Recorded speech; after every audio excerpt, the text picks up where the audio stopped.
Lord Hackers Entertainment. Yo nazco aquí en el Distrito Nacional, pero mi vida transcurrió bastante en Los Minas. Viví en el barrio, observaba el barrio, aprendí muchísimo del barrio. Todavía al sol de hoy a mí me enorgullece que cada vez que ponen el bumper de cuando yo me voy a presentar al Mañanero, mencionan a Los Minas. Pero el hecho de yo pertenecer a una comunidad religiosa, Camino Neocatecumenal, provocó un cambio en mi vida donde yo sentí el llamado a ser sacerdote. No. Sí, ya la cosa comenzó a cambiar. Es decir, ya yo no era el ingeniero que tenía un hobby. Yo era el comediante que tenía un trabajo en lo que la cosa llegaba. Sí, te digo, yo sigo tu trabajo y como le dije a mucha gente, yo te bauticé como el cocodrilo de la otra farándula. ¿Por qué el cocodrilo de la otra farándula? Porque hay mucha gente que nosotros estamos acostumbrados a verla entreteniendo. Sí. Y tú le has sacado mucha lágrima a mucha gente. La cosa cambió, la gente quiere otro tipo de contenido.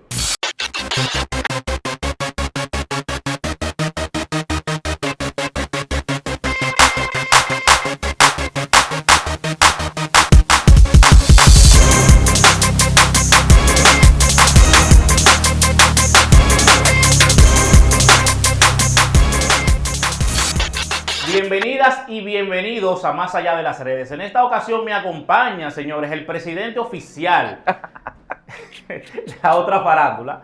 Él, señores, aunque forma parte de la farándula tradicional, yo considero que es parte fundamental de la otra farándula. Y hoy vamos a conocerlo un poquito más allá de lo que vemos en sus redes sociales y en el programa donde él participa diariamente en radio, que es El Mañanero. Bienvenido a Más Allá de las Redes, Ariel Santana. Muchas gracias, Vladimir.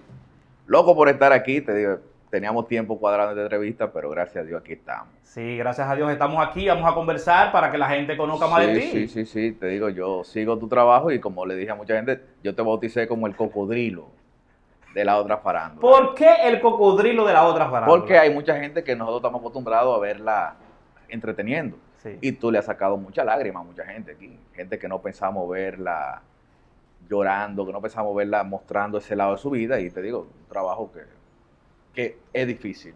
Sí, sí. Porque es son un personas trabajo que tú la ves muy sonriente, muy campante en las redes, muy cosas, pero detrás de una historia que Sí, yo creo que es eso. vale la pena escucharla. Cuando la se mayoría de abren y ellos. tienen la oportunidad de compartir lo que sienten, sus vivencias, pues a veces es inevitable que se sientan un poquito nostálgicos, tú sabes. Sí. Y por eso ha pasado. No pasa con todo el mundo, porque a veces la gente cree que tienen que sentarse ahí a llorar. No. Tiene que ver con la historia de cada persona. Sí, mucha gente me han dicho, mira, pero yo voy, pero yo no voy a gritar. Digo, no, pero es que no es un requisito, sino es que depende de tu historia y Claro. de qué tanto tú quieres compartir. Claro. Hoy vamos a hablar de ti y seguro tu historia es totalmente diferente. Puede ser. Puede ser muy distinta. O puede ser que me sorprenda, ¿verdad? La historia mía no es de documental, yo siempre lo he dicho. Pero yo nunca limpié botas, yo nunca vendí periódicos, nada de eso, pero yo entiendo que todo el mundo tiene una historia interesante. Así es. Todo está como tú la cuentas. Así es. ¿De dónde naciste? Yo nazco aquí en el Distrito Nacional, mi padre vivía en Ralma en ese tiempo, pero nos mudamos mucho. Vivimos un tiempo en Isabelita, otro tiempo en Jaina, pero mi vida transcurrió bastante en Los Minas. En Los Minas. Yo soy del INVI de Los Minas, Ah, pero tú eres de mi zona. del INVI de Los Minas. Ahí pasaste la mayoría de los años Yo de llegué adolescencia. ahí como a los 8 años hasta que me casé. Ah, bueno, todo el tiempo prácticamente. Hasta que me casé. Ya, ¿cómo fue crecer en Los Minas? En el INVI de Los Minas. ¿Sabes que el INVI de Los Minas tiene, no sé, tú lo conoces, Sí. es una zona híbrida? Dígase porque tú vives colindado de Los Minas, del Sancho Sama y de Alma Rosa. Sí. Es decir, que te sirve de comodín para cuando te preguntan, ¿dónde tú vives? No, yo vivo por el Sancho Sama. Se mueve un Dependiendo, par de si era para calles. los tigres, tú le decías, yo vivo por Los Minas. Si era, no, yo vivo cerca de Alma Rosa, yo vivo cerca del Sancho Sama. Entonces tú vives ahí y yo vivía en un híbrido porque tengo una familia muy conservadora, unos padres con muchos valores, una de mis madres profesionales, odontóloga, y siempre me crió por ahí protegiéndome del tigueraje que hay en Los Minas. Yo tuve incluso un tiempo, antes de mudarnos ahí vivíamos en Vietnam, que era una zona mucho más caliente. Sí, claro. Y yo vivía un niño sobreprotegido en ese sentido. Entonces yo era un muchacho que estaba ahí rodeado del barrio, pero tenía otros gustos distintos a los muchachos del barrio. Yo era el monaguillo de la iglesia. Después de mi adolescencia no me gustaba la misma música que los muchachos, sí, me decían el metálico. ¿Entiendes? Vivía en en esa dualidad. Ok. Era como la diferencia a la mayoría. Porque Claro. por lo general cuando uno crece en un barrio es muy fácil ser parte de lo que hace todo el mundo. Y estar siempre en el medio. Tú no eras ese joven. No. Habíamos un grupo de muchachos que éramos así, que nos veían a los jevitos, ¿entiendes? Ah. Porque éramos un grupo que teníamos otras aspiraciones. Yo ni siquiera tuve novia en mi barrio, Ya. porque uno tenía como otros gustos, otras cosas, pero vivía en el barrio, observaba el barrio, aprendí muchísimo del barrio. Todavía al sol de hoy a mí me enorgullece que cada vez que ponen el bumper de cuando yo me voy a presentar el Mañanero, mencionan a Los Minas. Sí. ¿Entendés? Eso es algo que donde quiera que yo llegue, yo voy a mencionar a Los Minas. Porque aunque yo no tuve la misma suerte que tuvieron otros muchachos, yo entiendo que gran parte de lo que yo soy, yo lo debo haber crecido ahí. ¿Tú viviste esa rivalidad que existió entre Jevitos y Joe? Claro, claro. Y peleas y cosas y carreras que le daban a uno, sí. Chacho. Y los mitos que la gente creaba, porque a veces veían a uno con una ropa. La sangre, la cosa, las cosas, uñas. Exactamente, que una cadena, una guitarra, y te decían, no, que ustedes se comen un gato. Sí, sí. ¿Entiendes? Todo ese tipo de cosas que los tigres le decían a uno, pero uno sabía que eso era Déjame aprovechar. Era mentira lo de los gatos. claro, no, muchachos, pero no hay cosa que le tenga más miedo de que a un muerto que yo.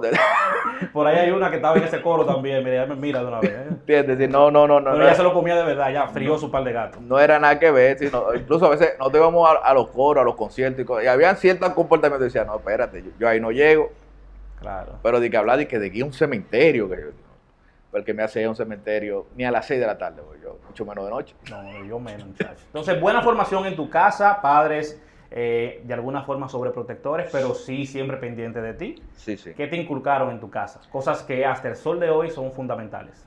La fe, los estudios, principalmente, mi mamá se preocupaba mucho por eso, la honestidad. Mi papá es un hombre que aunque nunca terminó la universidad y eso, siempre tenía esos valores de llevarme lejos. Y, por ejemplo, en el tema de la honestidad, yo no podía llegar a mi casa y que me encontré esto. Aunque me lo haya encontrado de verdad. Sí. Me llegó a pasar varias veces que, y eso, ya yo me lo encontré, vaya y déjalo donde te lo encontré. Devuélvalo, exacto. ¿Entiendes? Nunca fueron muy permisivos conmigo, así la mínima cosa. Por eso quizás uno tenía a veces la intención de, me quisiera hacer un tatuaje, me quisiera poner un arete, pero en mi familia eso ¿Cómo? imposible. Sí, yo sé lo que es eso. Sí. Imposible. Si tú te pones un tatuaje hasta de mentira y ya eso era un pleito. Entonces que tenían a uno por la raya y que eso uno lo agradece. Sí. ¿Dónde estudiaste? Yo estudié un tiempo en el Colegio La Milagrosa, ahí en Los Minas. En el INVI ahí. Y cuando ya pasé a bachillerato, comencé a estudiar en el Instituto Técnico Salesiano ITESA. Yo soy egresado de ITESA, perito técnico en informática. ¿Y Tesa que está de este lado? Mario Auxiliadora, sí. Mario Auxiliadora, Sí, exactamente. yo cogía tú mi sabes. guagua todos los días y volvía para atrás. Que eso era otra zona totalmente diferente. Sí, colindaba con Guachupita ahí, Sí. sí. Muchos de mis compañeros eran guachupiteros, todos. Y era muy bien. Y TESA, en ese tiempo, porque hoy hay muchos niños que estudian ahí, y hoy es un colegio mixto, pero en el tiempo que yo estudiaba era un colegio únicamente de hombres, con una formación cuasi militar. Cuasi militar, y estábamos ahí de 8 a 4, de 7 y pico de la mañana a 4 de la tarde. Y había muchos estándares. Yo recuerdo que yo tenía amigos que estudiaban ahí. Era como, entrar ahí primero era como un privilegio, porque no entraba todo el mundo. Era un sedazo bien fuerte. Y Sí, tú luego que estabas dentro tenías que... aplicaban, por ejemplo, 500 muchachos y entrábamos 100 y algo. Y al segundo año, de 120 muchachos que habían, solamente quedaban 50. Pues era muy fácil quemarse, era muy fácil que te votaran y era difícil entrar. ¿En qué momento Ariel dice, lo mío es el humor? Pasó muchas cosas. Pasaron muchas cosas para llegar ahí. Mira, yo nunca tenía esa aspiración de ser una persona del medio. El cambio mío vino. Yo soy una persona que me gusta mucho la matemática, mucho la lógica. Era informático, trabajaba como programador, comencé a trabajar ya a nivel profesional a los 16 años. Yo salí prematuro de ITESA. Yo soy de las pocas excepciones, gente que ha estudiado con esa edad. Yo me hice bachiller a los 16 años y comencé a trabajar en el empresariado y a estudiar en la universidad, y lo mío era tecnología. Pero el hecho de yo pertenecer a una comunidad religiosa, Camino Neocatecumenal, provocó un cambio en mi vida donde yo sentí el llamado a ser sacerdote. No, Sí, sí. espérate. Yo estaba llevando esto un ching acelerado por el tiempo, pero yo creo que tú me cuentes ese episodio. A ser sacerdote, y en un momento yo tenía ya 19 años, tenía mi novia, trabajaba en el banco de reservas, tenía mi carro, tenía muchas cosas. Yo tenía ya mi juventud resuelta. Estudiaba en INTEC y sentí el llamado y dejé todo. Wow, pero ¿qué pasó en ese momento en tu vida que tú sentiste la necesidad de hacer Yo eso? dejé todo, mira, no fue de que, como, porque hay gente que entiende como que el llamado a Sí, algo. no fue nada trágico que te pasó. No, ni nada trágico, ni que fue que tuve un accidente y le prometí a Dios nada de eso, ni que tuve una visión sobrenatural. No, porque Dios actúa a través de la historia. Cuando a mí se me invita a un encuentro vocacional y me cuestionan sobre si me he sentido llamado, yo viví mucho tiempo rodeado de sacerdotes, porque yo era monaguillo en una parroquia, y tenía mucha gente a la que yo admiraba, y me gustaba ver muchos sacerdotes predicando y eso. Pero yo decía, no, yo me siento muy indigno para eso, si eso no es lo mío, porque yo soy una persona que he cometido mucho pecado en esta vida y no me veo postrado ahí y me dice, no.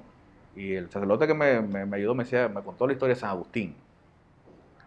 Y me invitó a leer a San Agustín. Y San Agustín era un tipo que había acabado con medio mundo. Yo, tú puedes ser como San Agustín. Y yo en ese momento me lo creí. En ese momento. En ese momento yo dije, no. Realmente, y me acogí, mira, y fue una ruptura bárbara. Así de que eso fue un diciembre. Te estoy hablando de que yo tengo mi novia, que teníamos 5 años de amores. Y yo llegué esa noche y le dije, mira, terminamos, yo me voy por un seminario. Y al otro... No, pues tú estás relajando. Y al lunes siguiente puse mi renuncia en el banco.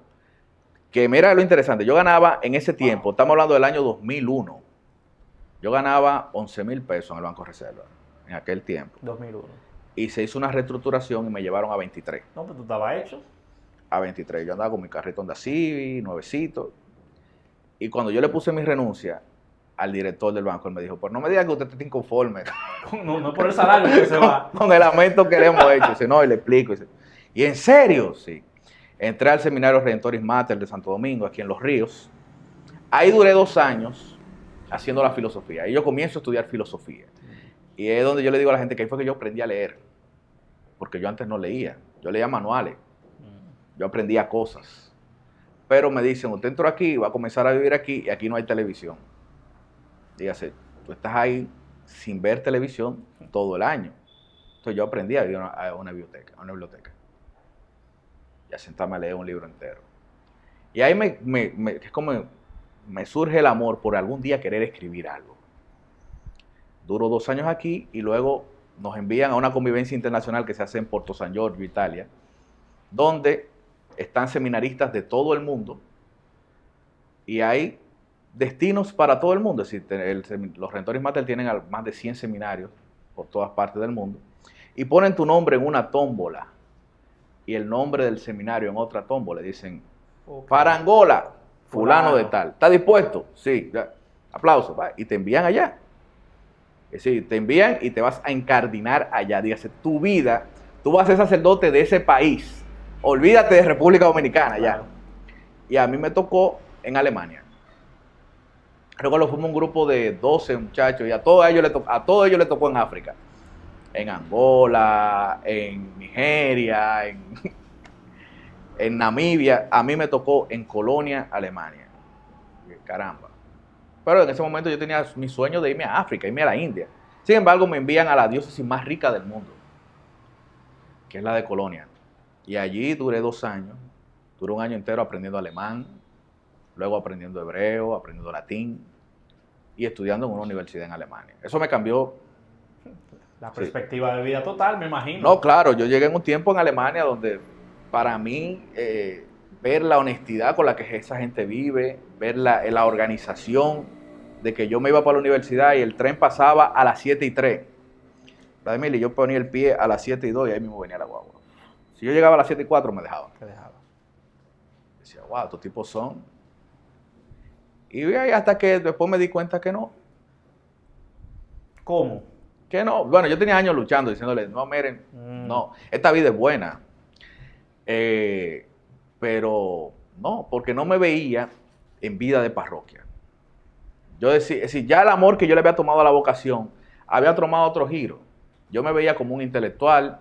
Yo decía, si yo algún día me hago sacerdote, yo lo que voy a procurar es que me pongan de profesor en una universidad. Yeah. Porque no me veía así trabajando con la gente, no me veía dedicado exactamente a las labores normales. A la vida de un sacerdote Sí, común y corriente. de parroquia. Yo no me veía así. Sí tuve la oportunidad, bueno, incluso conocí al Papa Benedicto, que su último deseo antes de que le hicieran Papa era irse a vivir con nosotros. Él fue, nos visitó y dijo, no, miren, ya yo le ¿En puse... Alemania? Sí, ya yo le puse la carta a Juan Pablo II para retirarme y venir a hospedarme con ustedes. Y después de un mes de visitarlo, se muere Juan Pablo II y lo ponen al de Papa. Y sí, te digo, para nosotros fue una cosa como... O sea, ¿conociste al Papa antes de que fuera Papa? Sí. Habíamos compartido varias veces con él, que habíamos ido a su oficina. Era un ser conocido para nosotros. Es decir, que yo decía, mira, ese tipo con el que yo hablaba, lo hicieron Papa. Entonces, y ahí cuando ya decido que ellos mismos se dan cuenta y dicen, no es verdad, Ariel, ya, vete para tu casa, me mandan un año de misión a La Vega, duró un año de lo que le llaman... Diácono. Como itinerante, como misionero. Ok, Yo misionero. acompañé a un grupo de misioneros ahí, en La Vega, evangelizando, y después ya quedé libre. Y cuando termino, que digo ya, terminé con todo, volví con mi novia. Espérate. O sea, tu novia te esperó todo ese No me tiempo. esperó, ella hizo su vida mientras tanto, pero se dio una situación en la que volvimos. Wow. De la que estaba sola en ese tiempo y volvimos y me guardaron mi mismo puesto en el Banco de Reserva. Yo llamé a mi jefa así en coro y le dije, mire, Laura, yo estoy aquí. Va. Me dice, no, pero mira, coincidencialmente yo tengo una vacante para tu mismo puesto. Yo habiendo durado 5 años sin dar un golpe Wow. de informática, me volvieron a poner como analista de sistema de Banco de O Reserva. sea, retomaste tu vida como la dejaste. Dios me devolvió todo. Dios no se quedó con nada mío. Pero ahora eras una persona distinta. Era una persona de entidad, había ganado mucho conocimiento, había ganado otra perspectiva de la vida, había ganado muchas cosas, muchas experiencias, y Dios no se quedó con nada mío. Entro al banco de nuevo con un buen sueldo, mi papá me había guardado el carro, el mismo carro de toma, y mi misma novia, y con esa me casé. Wow. Impresionante. Óyeme, tú lo dices y uno como dice, casi increíble. Sí. Fue como una pausa, como para, vamos, Ariel, vamos Era a... una pausa necesaria en mi Sí, vida. vamos como a hacer esta pausa para que tú como persona Sí. crezcas, adquieras algunos hábitos que para ti van a ser importantes. en el Era futuro. necesario porque, por ejemplo, yo soy hijo único, no te lo había dicho, soy hijo único, crecí como hijo único. Y tuve que aprender a vivir con 90 hermanos en mi casa. Tuve que aprender a vivir, a compartir habitación con alguien por primera vez en mi vida. O sea, nunca había compartido una habitación con nadie hasta que no entré al seminario. Nunca, incluso el hecho de ser hijo único y que mi papá trabajara, nunca me permitía tener la costumbre de sentarme a comer en una mesa todos los días. Porque cada quien estaba por su lado. Sin embargo, ahí me dieron cierta disciplina. Entonces, ahí es que yo comienzo, cuando yo vuelvo de Alemania, que me integro a mi vida normal, es que yo comienzo a escribir. Y abro, en ese tiempo, año 2005, 2006, por ahí, lo que era la moda de los blogs. La gente leía en esa época. La gente leía y le gustaba escribir en ese tiempo. Sí. Y ahí yo comienzo, entonces mi sueño en ese momento comienza a ser escritor. Y claro, no escritor cualquiera, yo quería ser un Mario Emilio Pérez. Pero bien. Irme por el corte humorístico. Y en esa pues, gano cierta popularidad dentro de la gente que le gusta leer ese Los tipo de blogueros. cosas. Dentro de los blogueros, la gente que le gusta leer ese tipo de cosas. Y tengo un amigo, compañero de trabajo, que disfrutaba todas las cosas que yo escribía. El tipo era como que más me vivía upando. Wilson Cabral, y me dice, Monstruo, tengo que enseñarte algo. Y me jala para su computadora y me enseña un video de un muchacho, blanquito, él con barba. Me dice, mira, tú puedes hacer lo que hace ese tipo. Carlos Sánchez. Carlos Sánchez. Digo yo, pero eso es vaina, el humor que hacen los gringos y vaina, que se paran a hablar con un micrófono. Loco, tú deberías hacer eso. Porque las ideas que tú tienes, vaina, son de eso. Y me enchinchó mucho con eso hasta que un día él me llevó a la casa de Carlos Sánchez. Y cuando Carlos Sánchez me dice, no, yo le dije, no, loco, a mí lo que me interesa es escribir. Y Carlos Sánchez me dice, pues tú lo que tienes que hacer es practicar stand-up comedy, subirte a una tarima y tú te vas a dar cuenta de qué se ríe la gente. Entonces, después de ahí para adelante, tú haces tu libro. Yo le hice caso y subí una tarima y no quería bajar más nunca. Wow. No. Si después que tú tienes esa experiencia de pararte en un escenario y hacer reír a la gente, ¿Qué sentiste cuando lo hiciste la primera vez? La primera vez, mano, eso fue algo, y mira que la primera vez fue al lado de él, de Carlos Sánchez, yo me paré a ese cuento. Y yo todavía ese día yo decía, wow, es ahí porque yo lo he hecho en coro con gente, si yo siempre, de chamaquito uno hacía su cuento cuando se iba a la luz, y eso, yo era el chistoso del grupo, lo que sea, pero que la gente te aplauda, y más cuando ya formamos el colectivo Comedia La Guagua, y yo veo que la gente paga para verme. Digo, espérate, lo que yo estoy haciendo tiene cierta relevancia. Porque una cosa es que se rían tus amigos de lo que tú dices, pero que un desconocido, y te digo, tú se lo puedes preguntar a cualquier comediante, eso es una droga. Eso es una droga, en el buen sentido de la palabra. Es algo que crea adicción.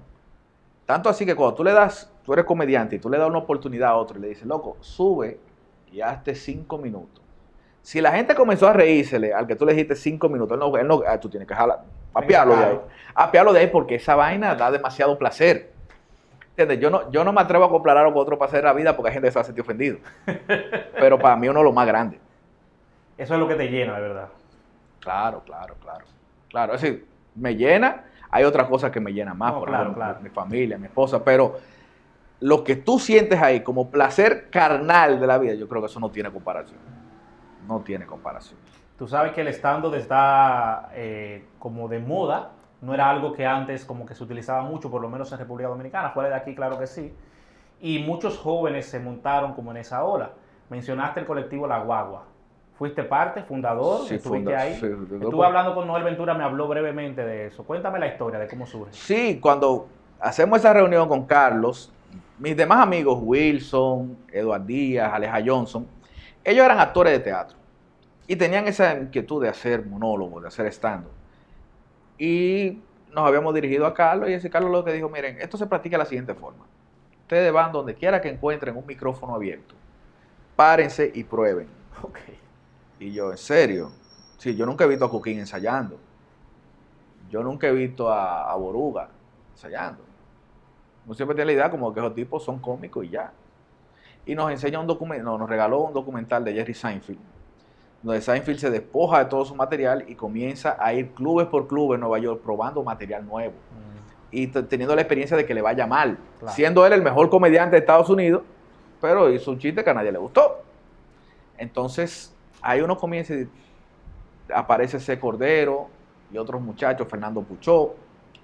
Y Carlos lo que dice, júntense ustedes y háganse una noche de humor en el Teatro Buloya. Y así es más fácil.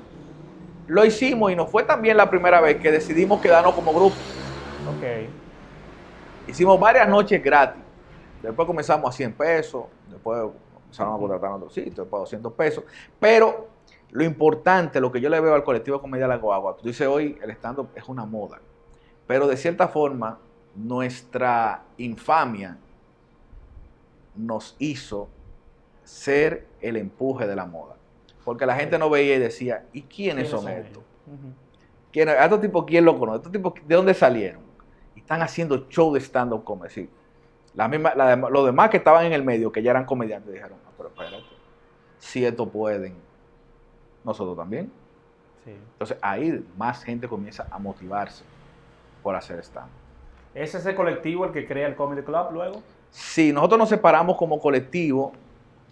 Primero se separó C. Cordero, después yo me fui con él, hicimos un dúo de Santana y Cordero, y luego ya el grupo se divide, entonces Tomás Echavarría comienza a hacer unas noches de humor en Camden, un bar que estaba ahí en Piantini, y los mismos de La Guagua comenzamos a ir, y ahí comienzan a integrarse más muchachos, Noel Ventura, Stalin Ramírez, Elías Cerulle, Melaza, muchos comienzan a integrarse y se forman las noches de humor todos los martes. Y ahí comenzamos a hacer nuestros primeros shows. Mi primer show solo fue ahí. Hasta que Tomás ve la idea de, oye, vamos a crear un local. Y primero Comedy Club existía como un grupo. De que íbamos a Camden, íbamos a otro sitio, pero ya Tomás decidió invertir dinero, hacer un sacrificio y buscar un local para que se hiciera el primer club de comedia de la República Dominicana. El primer sitio dedicado solamente al humor, que para nosotros es el mayor logro. Claro, como movimiento. Claro. Como movimiento, sí. Poder tener eso aquí, porque es verdad que este es un país con mucha tradición de humor, pero nunca se había hecho un sitio. Nunca existió un sitio donde solamente se hiciera humor. Sí, de verdad que sí. ¿Esa plataforma es la que te lleva a los medios? ¿A la radio? No. ¿Cómo Sí. llegaste a la radio? Yo llegué a la radio, otra historia más chula. Yo le he contado mucho, pero te la voy a... Sabes que yo tuve la suerte, Cordero y yo tuvimos la suerte. Yo no trabajaba en los medios porque tenía trabajo en bancos. Trabajaba en una institución financiera, donde yo solamente, la guagua era para mí un hobby. Yo sabía que los jueves teníamos un show, o un sábado teníamos un show, y preparaba mi show en mi tiempo libre. Pero incluso mi esposa nunca lo vio como un trabajo. O sea, para mi esposa, el yo salir a hacer comedia es como ir a jugar softball. Ya. Ella lo veía así. Entretenimiento. Sí, ella en ningún momento calculó que se casó con un comediante. Ella se casó con un ingeniero de sistemas. Sí. Ya, con eso ella se casó. Sin embargo, nos dan la oportunidad a mí, a C. Cordero, de escribir Premios Soberanos. Cosa de la vida. Había unos premios soberanos que tenían 2 guionistas. Por cuestiones que no vamos a contar ahora, se pelearon esos 2 guionistas. Uno renunció y estaba René Brea con las 2 manos en la cabeza buscando guionistas.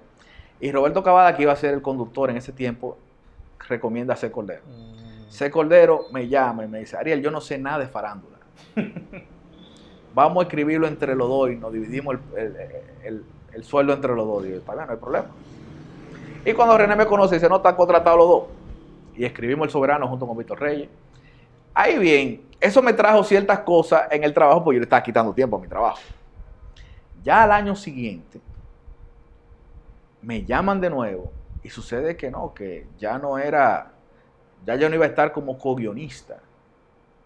Ya desde el principio me dijeron: no, estoy Cordero, denle para allá. Y eso comenzó a traerme ciertos problemas y el banco decidió en ese tiempo ascenderme a cliente. Me botaron del banco.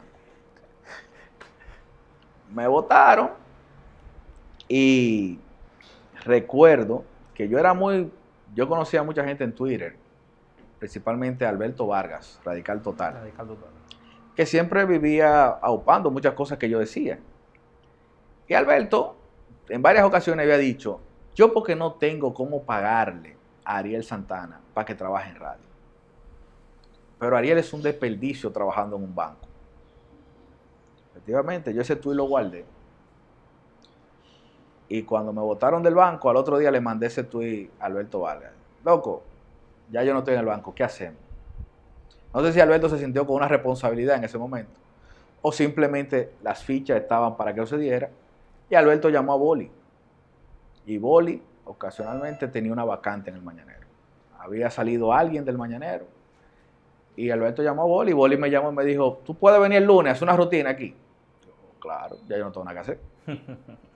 Fui el lunes, después ven el viernes, ven el lunes que viene, hasta que me quedé fijo ahí. Increíble. Busqué mis otros trabajos de todas formas, pero ya yo sabía que ya yo estando en el medio y en un programa como ese, ya la cosa comenzó a cambiar. Es decir, ya yo no era el ingeniero que tenía un hobby. Yo era el comediante que tenía un trabajo en lo que la cosa llegaba. Claro, comenzó a ser tu prioridad. Hasta que llegó un momento en el Mañanero que me están hablando de que vamos a hacer una gira en Estados Unidos por un mes. Digo yo: no, aquí es. Y puse mi renuncia en el trabajo que tenía.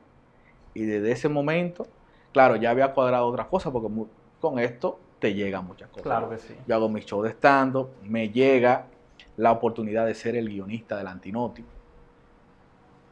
Entonces ya entre el Antinoti, el Mañanero, los intercambios, los shows, yo dije: no, ya. Está cuadrando. Con esto los muchachos comen. Por lo menos se pagan toda la factura con esto. Adiós trabajo. Mira, para hacer un programa más, nunca he vuelto a abrir una computadora para eso. Wow. Tú sabes que hay algunos datos que yo no manejaba. Bueno, lo supe hace un tiempo, pero no lo sabía. Lo del Antinoti, por ejemplo, y lo que me cuentas ahora del Cassandra. Soberano, perdón. 2 premios soberanos. Nada que ver, no sabía. O sea, Ariel Santana es una persona que ha escrito para actividades importantes y además escribe para uno digamos, proyectos de YouTube más exitosos que tenemos Sí. en la República Yo escribí Dominicana. 2 premios soberanos y escribí un premio Atabey también. Del primero que se televisó del Teatro Nacional, con la producción de Bas Ruiz, ese lo escribí yo.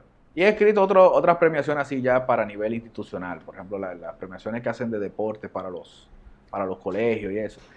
Sí, cuando son los productores sí me llaman porque ya uno tiene la experiencia de que uno sabe cómo se manejan unos premios. Pero me ha tocado escribir incluso también para otras personalidades, para otros comediantes. Entonces, yo hago de negro literario, pues no puedo decir para quiénes son. Pero sí, he ido adaptándome a eso y gente que ya he llegado al punto, con esto del proyecto que hice 2x2, entrevistando comediantes internacionales y después, Sí. ya incluso he conseguido la picota de escribirle a comediantes de otro país. Ah, pero bien. Entonces, sí. Ya, tú sabes que el humor... Y ese era mi plan en principio. Sí, porque solo me decías que te escribir. gustaba escribir solamente. Solo escribir. Pero has terminado siendo primero uno de los mejores en stand-up, estás en radio, en un programa que es puntero, y definitivamente cuando se habla de humor, en la actualidad hay que mencionarte. Ahora, tu humor es diferente, yo siento que es un poquito más inteligente. El término es que a mí no me gusta. ¿Cómo tú lo definirías? Tú sabes que lo que pasa es que en el caso del stand-up comedy, tiene la particularidad de que, y lo dice el mismo Seinfeld, mientras tú más te parece a ti, mejor lo haces. Okay. El stand-up es todo lo contrario al humor que la gente ha vivido tradicional. En el stand-up no hay que actuar. Tú tienes que ser tú mismo. Entonces, a veces, por ejemplo, yo llevo temas al mañanero donde yo comienzo a hablar de tecnología, comienzo a hablar de biología, comienzo a hablar de filosofía. Pero es porque eso es lo que yo hablo normalmente. Ese soy yo. Sí. Es decir, a mí ese tipo de temas me apasionan. Entonces, no es un humor inteligente, porque humor inteligente a veces la gente lo entiende como, ese humor que es decente y que tiene muchos datos, humor inteligente. No, es un humor culto, si tú le quieres llamar así. Okay. Que si de repente no entendiste el chiste, es porque no estás Sí. empapado del tema. ¿Del tema o te falta un poco de cultura general? Exacto, de que si yo comienzo a hablar de Aquiles, comienzo a hablar de Platón y como que tú no entras en el contexto, quizás no te ríes tanto Sí. por ciertas referencias, pero ese es el tipo de cosas que a mí me gusta. Y más que como estudié filosofía, es decir, a mí la filosofía se convirtió en mi segunda pasión. O sea, no me llegué a graduar de eso, pero espero algún día terminarla. Aunque sea el día que yo me retire ya, ok, vamos a estudiar filosofía ahora.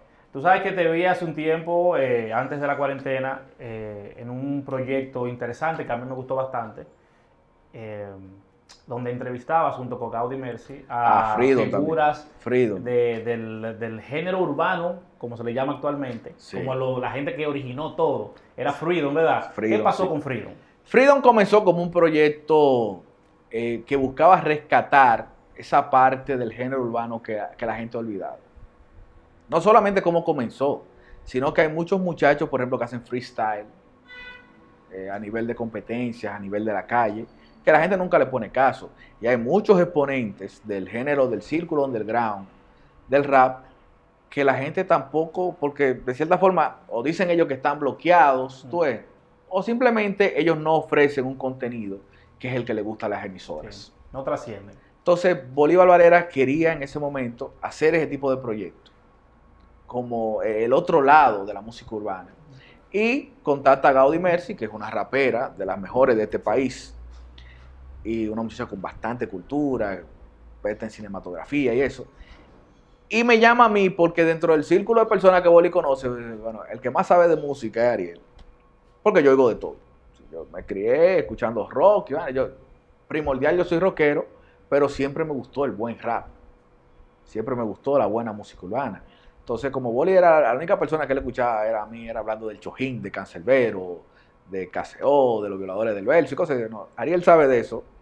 Entonces queremos y hacemos esa dupla que funcionó. Sí. Funcionó bastante. Fue la pandemia lo que hizo que el proyecto se parara. Porque nos gustaban más las entrevistas presenciales. Entonces, Sí, son como yo, sí. sí, nos gustaban más las entrevistas presenciales y eso, a Gaudi también. Pero sí pensamos revivir el proyecto. Sí, Gaudi y yo estamos trabajando para eso. Porque hay mucha gente que quiere ese contenido. A pesar de que mucha gente ve que el contenido de la música urbana parece populacho, pero hay mucha cultura dentro de la No, música yo soy urbana. uno. Yo era fan de Freedom. Yo se lo dije a ella, creo que te lo comenté a ti también. A mí me encantaba el concepto. Porque Ojalá lo hagan de nuevo. hay una gran cultura y República Dominicana tiene muchos exponentes que deberían estar en la palestra, pero no es culpa ni siquiera del sistema nuestro, eso es culpa del sistema internacional. Es decir, Sí.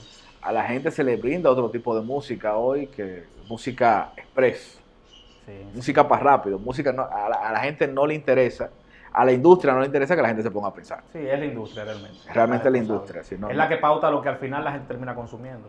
Claro. Ariel, la otra farándula, un ¿Cómo? segmento súper popular del Mañanero. ¿Crees tú que la otra farándula es la que alimenta a la farándula tradicional en este momento? Sí. ¿Sabes que yo cuando comienzo, yo había hecho varias rutinas al respecto? Es Boli que me dice, mira, tú voy a traer eso fijo los lunes. Trae eso fijo. Porque yo, en principio, yo no le llamaba la otra farándula. Yo le llamaba el universo cinematográfico de Instagram. Ese era el primer nombre que yo dije. Porque es otro universo, sí. Y te ha Sí, pasado, sí, un porque mundo por paralelo. ejemplo tú tengas una conversación con alguien y tú comienzas, tú viste lo que subió la pomposa, y hay gente que se queda con ¿quién es la ¿Quién es la pomposa? pomposa? Sí, sí. ¿Quién es la pomposa? Pero hay una gran parte de la población que conoce al dedillo la vida O sea, de la para pomposa. millones de personas es raro que tú no sepas quién es. Hay gente que se queda así y otros que dicen, pero no, porque son como mundos paralelos. Sí, porque hay gente que no está muy pendiente a las redes, Sí, pero hay una gran parte de la población que conoce la vida de estos personajes más que la de cualquier famoso. total. Porque son personas más abiertas. Son personas que, y tú me imagino que lo has experimentado en este tipo de entrevistas, que llegaron al medio sin nada que perder. Y eso le da un plus, Sí, porque el mundo lo que está buscando es realidad. sí. A la gente lo que le gusta es la realidad. Si ya la gente se olvidó de que fulano le está montando un teatro, que fulano está actuando, no, yo lo que quiero es la realidad. Gente que hable lo que ellos son. Entonces comenzamos a hacer ese segmento, porque Boli me dijo, no, tú tienes que hacer eso, porque realmente de eso es que se alimenta la farándula normal. Sí, cuando yo vi, por ejemplo, el día que yo vi que en el show del mediodía llevaron a la japonesa para ponerla en un panel, yo dije, toda la cosa cambió. La cosa cambió, la gente quiere otro tipo de contenido. Que quizás muchos de estos muchachos abrazan la fama quizás sin la preparación necesaria Sí. para que le llegara el momento. Eso le ocurre a algunos, pero no se le puede negar que muchos de ellos tienen un talento innato. Mira que yo he tenido que defender a muchos de ellos porque la comunidad humorística son muchas veces rechazados. Sí. Son muchas veces rechazados. Dicen, no, porque fulano lo que hace es que sube disparate a las redes, fulano no es humorista. Yo sí, es humorista. O hace humor de redes solamente. Y miran el humor de redes como que es algo despectivo. Sí, como veíamos antes la bachata, por ejemplo. Sí, pero no, es que, te digo, no es fácil. Para eso muchachos lo hacen con toda la espontaneidad. Y tú grabarte solo. Yo soy uno que yo en este tiempo de pandemia, yo me he reinventado, yo he comenzado a hacer entrevistas con comediantes y eso, porque para mí se me hace difícil grabarme en una cámara, hacer reír. Mira que yo puedo grabarme, hablar de música. Yo puedo grabarme, hablar de cualquier tema. Pero hacer reír sin una reacción, hablar con una cámara solo, a mí se me hace difícil. Sin embargo, son muchachos que puede que tú lo pongas a ellos en un escenario y le vaya mal, que esa es quizá la crítica que muchos le hacen, de que mira, ellos hacen humor para las redes, pero no tienen un show. Sí, por eso se aprende. Pero lo que ellos hacen es difícil de aprender. Es difícil, claro. Lo que ellos hacen es muy difícil de aprender. Entonces yo le doy todo su crédito. Yo he tenido que pelear por muchas discusiones. Digo, no, sí, son humoristas. Porque todo el que fabrica contenido para que la gente se ría es humorista. Sí, Ya sea escritor, ya sea caricaturista, ya sea ventríloco, ya sea mimo, Claro. ya sea cantando, haciendo parodia, ya sea actuando, ya sea haciendo stand-up, es humorista. Claro. Y tienen todo su mérito. Y por eso te digo, yo me gozo lo de la otra farándula porque también tiene el siguiente ingrediente. ¿Por qué Boli me pide a mí que haga la otra farándula? Porque a mí es que menos me luce. Porque es un contraste. Si la gente siempre tiene conmigo ese contraste, yo soy un hombre muy serio, y más la gente que me conoce todo el tiempo, yo iba a ser padre. Sí, claro. Y tú lo ves hablando de la quisti, la ñata. Entonces, ahí es que está el chiste. Pero tú estás empapado full. O sea, tú Sí, lo sí, revisas, sí. tú le das cada vez que seguimiento. sale alguien nuevo, yo chequeo, mira, ok, este es el Pepe, vamos a ver la vida del Pepe. Y uno ve, porque al fin y al cabo, se va a convertir en la farándula normal. Hoy yo le digo la otra farándula, Sí. pero se va a convertir en la farándula normal. Porque tú dices, ok, esta muchacha tiene 2 millones de seguidores. Es obligatorio que más gente se entere de lo que hace ella que de lo que hace Juan Luis Guerra. Claro. Además, todo eso es un efecto consecuencia del avance tecnológico y la tecnología no involuciona. No. Entonces, lo que está pasando, yo siempre digo, y hay gente que dice, ah, pero ¿cómo tú vas a decir eso? Yo digo, las redes son la nueva televisión. Cuidado. Claro, y este es un medio maravilloso. Mira, yo recuerdo que cuando Manolo Zuna abrió su canal de YouTube, que yo comencé a explicarle ciertas cosas, y Manolo llegó al otro día maravillado. Me encantó lo que él me dijo. Me dijo, Ariel, YouTube es fantástico. YouTube no te pregunta cuánto tú tienes de rating.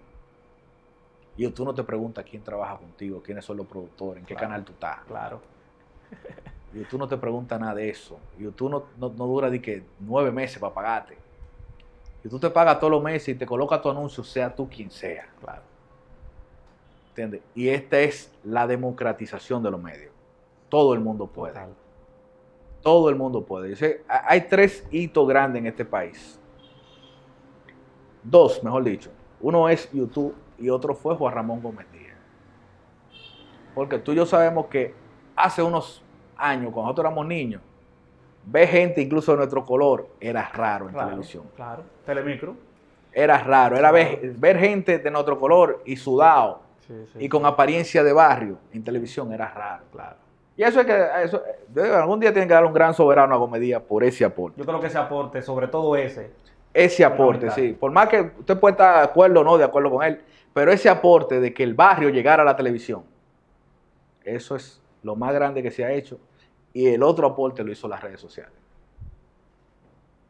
De que gente, no solo de barrio, gente que ni pensaba estar en los medios. Porque muchos de ellos han sido por accidente. sí, casualidades. de Por la- accidente porque el hermano lo grabó, porque el hermano le dijo, ¡el Pepe! Y él le dijo 3 malas palabras y se hizo famoso. Cosas que pasan. Eso es bien cómodo. O Wellington Q con su mango. O le toqueó con su mango que se grabó en Chelsea y se lo mandó a alguien. ¿Entiendes? Ellos ninguno querían. Y llegó la fama porque a la gente le gustó. Entonces, este medio es demócrata. Es decir, aquí no importa quién tú eres, ni si tú eres hijo de fulano, ni si tú vienes de tal clase social. Aquí es si a la gente le gusta o no le gusta. Y lo interesante que tiene es que puede que tú estés haciendo contenido aquí en República Dominicana y a quien le guste sea un filipino. No hay frontera. A alguien tú vas a encontrar que le guste. Por eso todo el que me dice, no, el YouTube, las redes, paciencia, tú vas a encontrar a alguien a quien le guste. Sí. Y el mejor consejo que me dio alguien fue, mira, si el chiste no funciona, no cambie de chiste, cambia de público, que a alguien le va a gustar. Claro. Alguien lo va a entender. A alguien le va a gustar. Definitivamente. Ariel, tú eres un conocedor de la otra farándula, el presidente oficial de la Presidente, otra no, yo soy farándula. vocero de la otra Sí, farándula. ya tú eres el presidente oficial, tú eres el principal defensor de la otra farándula. 3 figuras que para ti son las fundamentales de la otra farándula en este momento. En este Tú momento. sabes que eso cambia cada semana. No, en este momento. No, pero yo te digo que, por ejemplo, de la otra farándula fundamental es Capricornio. Ok. Capricornio es la plataforma de la otra farándula. Quizá después de que Capricornio hace famoso a una persona, los demás, la farándula normal, absorbe. O sea, Capricornio sobre Alofoque. Claro, porque Capricornio es que hace el trabajo de campo. ¿Quién descubre a Jaraca Kiko? Ok. Capricornio. ¿Entiendes? ¿Quién descubre? Capricornio va al bajo mundo, donde gente que te digo que no esperaba llegar a eso, y él descubre gente así. ¿Entiendes? Capricornio ha mostrado un lado de la República Dominicana, tanto aquí como internacionalmente, que nadie va a mostrar en televisión. Sí, eso es cierto. Nadie te iba a mostrar esa parte en televisión. Así. Y puede que muchos reporteros se encontraran con eso y decían, yo no voy a mandar eso para el canal. Sí. De hecho, sí, creo que hay mucho material ahí desechado por los medios tradicionales que él ha aprovechado y ha difundido. Claro, sí. Que eso lo comenzó a hacer Julio Clemente y después no sé por qué dejó de hacerlo. Sí. Pero Julio Clemente era Sí, verdad, grababa en la calle. Sí, Exactamente. es cierto. Te dejó lo Para que claro. tú veas los orígenes de eso que hace Capri, puede ser que Sí. estén en los medios tradicionales. Hay que ver para atrás. Exactamente, Julio Clemente. Digo, porque hay que darle su crédito de que Claro. Julio Clemente era que agarraba todo eso que desechaba los medios tradicionales y lo convirtió en un segmento de televisión. Sí. Está Capricornio. Después de ahí, por ejemplo, te puedo decir que en el caso, hay gente que perdura en la farándula. Por ejemplo, yo entiendo que Candy Flow y La Pomposa Ok. son 2 personas que han creado un estilo de mujer de la otra farándula. ¿Entiendes? De mujer que quizás tenía un pasado, encontró en las redes sociales una forma de empoderarse, de rehacer su vida, de buscar un nuevo negocio, de emprender, porque muchas han sido inteligentes y han utilizado las redes sociales para tener su propio negocio, que un salón de belleza, que un drink. Son empresarias full. Se han convertido en empresarias. Entonces, vienen siendo como ese modelo de personas que han visto en las redes y le han sacado provecho. Porque los medios son eso mismo, un medio. Esto no es que la fama te deja dinero, no. La fama no deja dinero. No, ¿sí? lo que tú haces con lo que deja dinero es lo que tú haces. Entonces, en el caso de ellas, tú ves, han sabido diversificarse. Y te pongo el caso de Jaraca, porque Jaraca es el ejemplo de que, oye, cáele bien a la gente. Sí. Cáele bien a la gente con lo que la gente menos cree que te... Pues estamos hablando de un muchacho que está ofreciendo machetazos. Sí. Estamos hablando de un personaje. de un muchacho que te está diciendo a ti que él busca problemas donde sea. Yo tardé para asimilarlo, porque yo decía, pero... Y te es un digo, personaje, un chiste, ¿qué es lo que...? sin embargo, a la gente eso le entretiene. Y tú te pones en cuenta con el tipo no es así, el tipo es un personaje. Pero a la gente le gusta ese tipo de personajes. Y hay de todo. Hay de todo. Ah, bueno, claro. Tengo que incluir en ese grupo de personas influyentes que no se me pueden quedar, son Soporte y Felipe. Soporte y Felipe, mira que yo he tenido la oportunidad de hablar con ellos. Sí, así, por WhatsApp y cosas. Sí, fuera de todo, sin cámara ni nada. Sí, no, pero ellos son así. Ellos son así. Ellos son así, personas con un pensamiento radical. Y mira, yo soy católico y yo me siento bien de lo que pasa con ellos. Porque yo digo, y se lo dije a un compañero que es comediante y es pastor, Ricky G, le dije, mira, yo creo que Dios está permitiendo ese tipo de cosas para que los mismos evangélicos, como para llamarle la atención a los mismos evangélicos que de cierta forma se han abierto mucho. Entonces tenía que venir alguien que exagerara la nota y dijera, señores, miren, no, ustedes no van por el camino correcto. En cuanto a la estética, no estamos hablando en cuanto a la moral, claro. Porque lo de ellos es más una cuestión estética, de si tú te pones un poloche en manga corta, de lo que sea, pero eso, de cierta forma, hacía falta. Porque se había perdido. Es decir, el evangélico normal que nosotros conocíamos como chamaquito, se perdió. Si esa evangélica que no se rizaba, el tipo que andaba con una Biblia bajo el brazo, el tipo que predicaba en la calle, eso se ha ido perdiendo. Y estos tipos, a través de una plataforma, sin querer, porque es la gente haciéndole bullying a ellos. Sí, es impresionante la gente. Pero algo queda. Sí, ¿entiendes? es cierto. Puede que se esté burlando de ellos y quizás un evangélico lo ve y dice, es verdad, yo no debería darme esta pelada. Porque yo estoy vendiendo otra imagen. Entonces, Dios por algo lo permitió a él. Claro, y quizás dentro de tanta chercha también hay mensajes. ¿No? Hay cosas positivas que rescatar. Y quizás, mira, mucha gente atento a Chelcha lo ha bendecido a ellos. Ellos comenzaron grabándose con un celular en una casa y hoy hay gente que le ha conseguido motores, gente que le ha conseguido aire acondicionado y cosas. Te digo, cuando Dios manda hasta el diablo obedece. Definitivamente. Ariel Santana, metas, proyectos en el horizonte. ¿Qué quieres hacer? ¿Quieres tener algo propio? ¿Quieres seguir en el Mañanero? ¿Ariel va a seguir en YouTube full? Sí, yo voy a seguir full en YouTube porque tengo un público ahí que exige ese tipo de cosas. Pero tú sabes que ahora comienza a abrirse el Comic Club. Sí. Tengo un show ahora el 20. Aquí mi primer show presencial. Va a ser el primer show con gente que fue a verme. El 20, ahora en noviembre. En Comedy Club. Vamos a anunciarlo formalmente, que tú sales mucho antes. El 20 de noviembre y el 13, no sé si te da tiempo para hacer. El próximo viernes tengo el primer show con una modalidad que la creó la pandemia, que es la modalidad de autocinema. Dígase, yo voy a estar en una tarima, la gente en su carro, un parqueo lleno de carros. Ah, eso está cool. Está cool, sí, está cool para la gente. Sí, yo todavía no... ¿Cómo lo vas a hacer tú? ¿Cómo lo voy a hacer yo? Porque yo no sé si se están riendo. Entonces, yo crear una dinámica, digo, güey, cuando le dé risa, póngale intermitente. No, manito. Póngale intermitente, tóquenme bocina, lo que ustedes quieran. Eso está bueno. ¿Entiendes? Porque he visto que en México lo hacen. Entonces, yo me he preparado para esto en cierto sentido porque el hacer 2x2, la sesión que hago con los comediantes, muchos comediantes, en México lo estamos haciendo de tal forma, en Argentina lo estamos haciendo de tal forma, en Colombia... La gente se adapta. Wow, impresionante lo que ha hecho esto, ¿eh? Sí, no, y quizás sean modalidades que se queden. Sí, yo pienso que sí, créeme que sí. Que se queden, porque yo siempre, ahora que veo que vamos a Comedy Club, pero ya yo no puedo meter 150 personas en un sitio. Tengo que meter 60, 70. Entonces digo, bueno, pero ¿cómo yo recupero todo eso que falta? Entonces también la modalidad de streaming El stream. vino para quedarse. O también- Porque hay gente que yo anuncio un show aquí en el Comedy y comienzan a escribirme, mira, y lo que estamos en Nueva York. Ajá. Sí, sí, o sea, se le va a buscar la forma y además yo siento, Ariel, que eso le va a sumar cierto prestigio y valor al trabajo también. Sí, sí. Porque el público, como es más reducido, es más exclusivo, la gente se va a pelear más por Pero estar te ahí. digo, por ejemplo, hay gente que me dice, yo vivo en Estados Unidos, yo vivo en España, tú no puedes hacer ese show live también.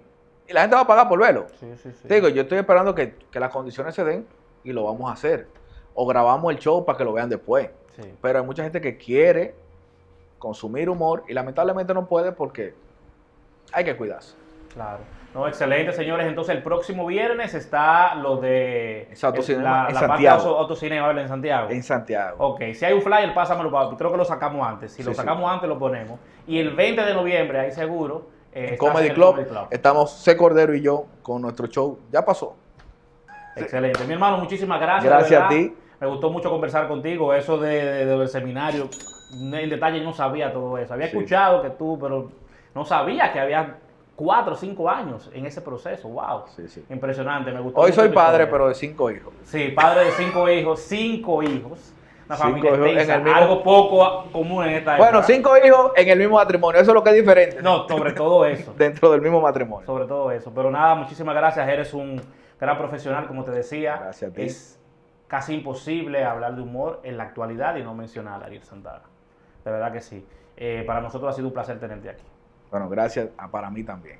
Señores, a ustedes como siempre decirles que son parte fundamental de este proyecto. Ayúdenme a continuar promoviendo lo mejor de la República Dominicana. Ariel Santana es parte de todo lo bueno que tenemos aquí en este país. Recuerden que yo soy Vladimir Jaques. Esto es Más Allá de las Redes y nos vemos en la próxima.